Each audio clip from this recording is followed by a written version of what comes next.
Hey guys, this is Larry with the Financial Lift, and today we're going to be talking about 6 overlooked ways that you may be losing money. So number 1 on the list is not tracking all of your expenses. So tracking your expenses is always an eye-opening experience for most people. So before I had started tracking my expenses, I actually tended to underestimate how much I was spending on my groceries. So if someone would have asked me how much I thought I spent in a month on groceries, I probably would have said somewhere between $200 and $300. Well, the first month that I had tracked expenses, I'm kind of a little embarrassed to admit, but I was spending between $500 and $600 on groceries, and that did include stuff like toiletries or things like shampoo or toilet paper, paper towels, things like that. But even so, that is a pretty big monthly grocery expense. And it's not like I was eating steak every day or anything like that, but somehow I still managed to spend all that. So just tracking your expenses can basically just hold yourself accountable. And then it also helps you kind of remember those times that you quickly went to the grocery store on Monday and spent, $10 on milk, eggs, and bread. Or the other time where you went to the grocery store Thursday to buy light bulbs, which you shouldn't even be buying light bulbs at the grocery store because they overcharge like crazy. But even so, you just kind of tend to forget about these random small expenses that add up throughout the month. And so the only times you really think about are the times you went to the grocery store and bought, your weekly supply of groceries or your monthly supply or whatever it may be. You tend to think of just those big time expenses. You don't think about those little times that end up adding up over the month. So the number 1 tip I can always give to everybody is just start with tracking your expenses. A lot of people are usually hesitant to do it because it's just a tedious task. But if you just force yourself to do it just for 2 weeks, just try to commit yourself to that 2 weeks, which is a short time span in the grand scheme of things. And once you do it, you start to build this habit. It starts to kind of be an eye-opening experience. And then you're more motivated to stick with it and continue to track all your expenses. So number 2 on this list is wasting food. A lot of people tend to buy things in bulk because that's kind of the best cost per unit value that you're going to get, or cost per pound. And honestly, for things like paper towels or toilet paper, that's always, what I would recommend doing. But for things like, salad or, different kinds of fruit, those things I would actually kind of stray away from depending on your family size. If you're eating strawberries every single day and you're a family of 4, then yeah, buying the 2 pounds of strawberries makes sense because it's going to be the cheapest cost per pound. But if you're just a single person and you only tend to eat strawberries every once in a while, maybe it doesn't necessarily make sense to buy the 2 pounds of strawberries. Even though it is the better cost per pound, it actually may make sense to just buy the 1 pound version. Even though the cost per pound is higher, you end up saving that money because you're not wasting all those groceries. And kind of another tip too is if you can kind of change up your diet in any way. Obviously, I'm not necessarily saying you have to eat something you don't necessarily like, but sometimes there's very simple switches that can really make a difference. And if you're kind of indifferent to the food that you're eating, or maybe the particular snack you're eating, then maybe it's worth looking into. If you can just make the small little changes, they tend to add up and you can kind of cut down on those grocery bills. So number 3 on this list would be not making a plan on some of your expenses. If you think about groceries and you end up buying a whole bunch and you don't really have a plan for the week, that's how you end up throwing away stuff at the end of the week because you don't use it. Or maybe you end up forgetting you have it and it just kind of sits in the back of the shelf till it goes bad. So if you just kind of have a plan for everything you buy before you buy it, then that actually kind of reduces waste. You don't end up having to run to the grocery store sporadically, which kind of brings me to my next point. It's not just necessarily groceries. So you think about things like light bulbs or things for your car, those types of things. If you're not stocked up on it, then there's going to be this random time where you're about to take a shower and you realize you're out of shampoo.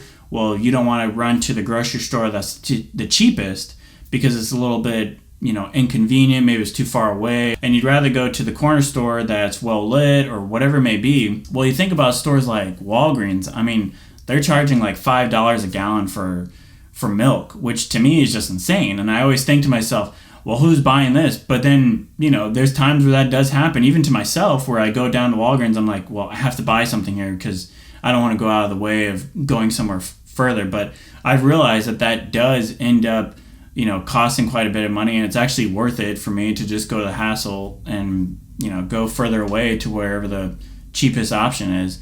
But those things cost money when you end up having to pay that premium price for that convenience.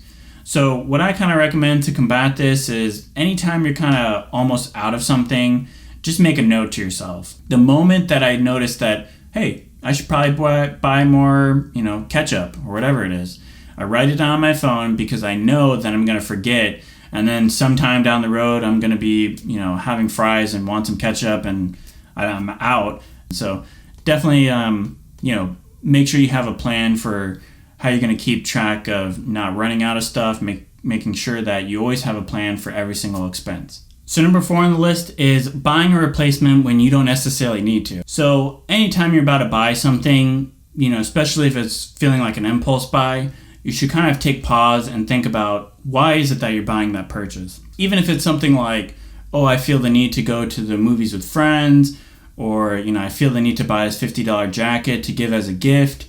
Think about why those reasons are, why you feel that strong desire to buy that. So, maybe you're buying a new jacket because your old jacket has a hole underneath the sleeve or something like that. Well, if that's the case, ask yourself, well, if I could fix that hole somehow, would I really need to buy a new jacket? Well, if that's the case, then, watch a YouTube video and spend the $5 to buy a thread and needle and sew it up, and then it's good as new. And, especially if it's under the sleeve or some kind of inconspicuous area, then, it's like a new jacket, and now you don't have to pay $50 or $100 for whatever that jacket you were going to buy was. And your old jacket's pretty much good as new. So another big one out there is impulse purchases. So that's a really big category for some people is, when you're at the mall or somewhere and you just kind of see that, bag that you're really interested in, or maybe it's a wallet or whatever it may be, you just feel like you really need it and you end up buying it, and it wasn't something that you really had budgeted for beforehand. And so you end up buying it and sometimes even regretting it later. That's a really big category that I feel like everybody can always work on, me, myself included.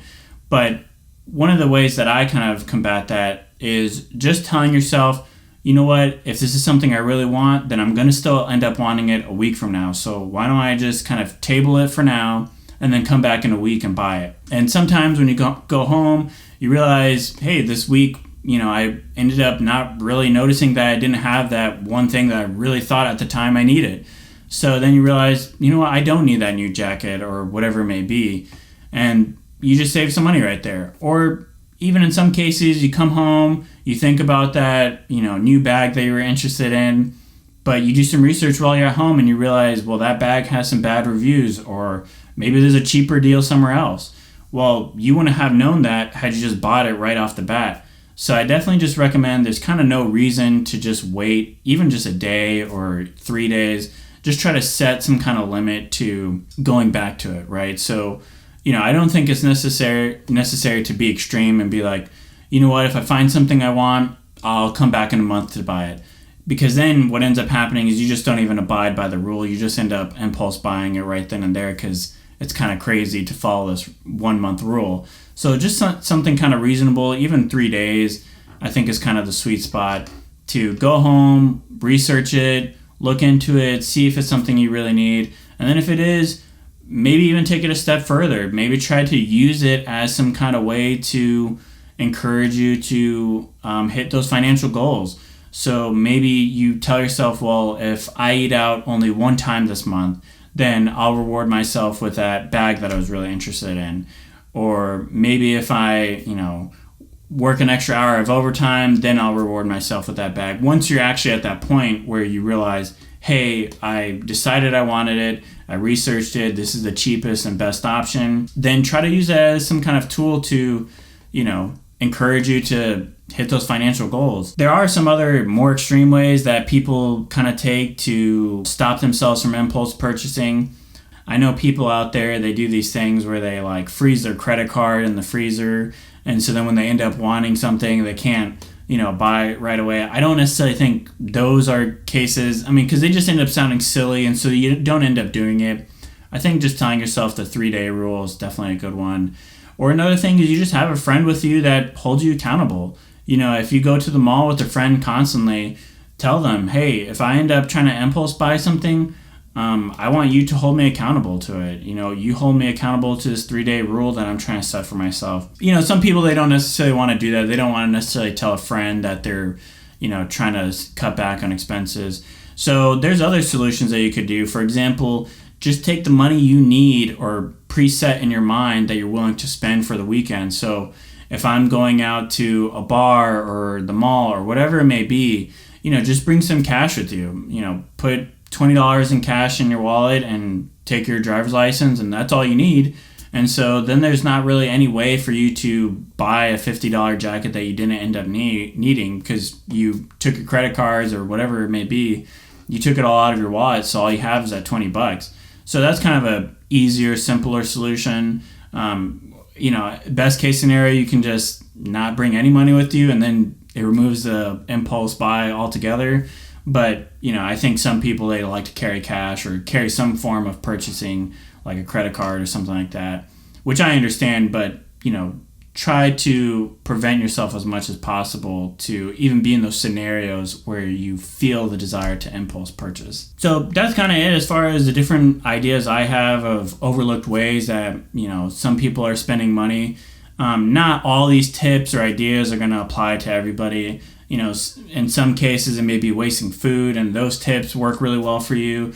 But I kind of just think it's at least worth exploring for everybody as far as just evaluating, hey, is this an area I need to work on myself? Then from there, just kind of modify the tips to your own lifestyle. So maybe buying in bulk really makes the most sense for you because you have a large family. But, the substituting different foods, that does work because your family isn't a, family full of picky eaters. Or maybe it's the opposite. So either way, I think it's really important for people to just kind of take pause and evaluate where in their life they may be having these expenses that are going unnoticed. And then from there, hopefully you can hit those financial goals that you have. So this is it. This is me just talking about different financial ideas. If you like what I do here, please hit the subscribe button. It means a lot and definitely would love the support.